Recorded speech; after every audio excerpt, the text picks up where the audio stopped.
பார்த்துக்குங்க.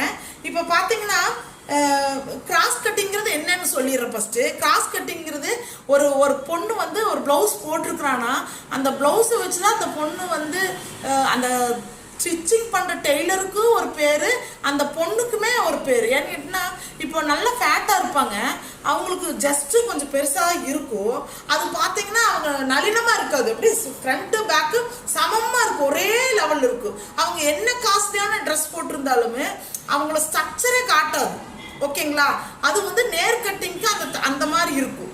அதே சமயத்தில் அவங்களுக்கு ரொம்ப ஃபேட்டாக இருக்கிறாங்க, ஃப்ரண்ட்டு கொஞ்சம் எடுப்பாக இருக்குது அப்படின்னா அப்போ பார்த்து மீடியம் கிராஸ் அவங்க போடணும், ஃபுல் கிராஸ் போடக்கூடாது. ஃபுல் கிராஸ் போட்டாங்கன்னா ஏற்கனவே அவங்களுக்கு கொஞ்சம் எடுப்பாக இருக்கிறது இன்னும் கொஞ்சம் ஓவராக காட்டிடும். அதே சமயத்தில் எனக்கு மைல்டாக தான் இருக்குது அப்படின்னு மைல்டாக இருக்குது, எனக்கு ரொம்ப பெருசாகவும் இல்லை ரொம்ப சிறுசாகவும் இல்லை, ஒரு அளவுக்கு இருக்குது அப்படின்னா அதை வந்து கொஞ்சம் நல்லா அழகாக காட்டுறதுக்கு மீடியம் கிராஸ் போடணும். ஓகேங்களா?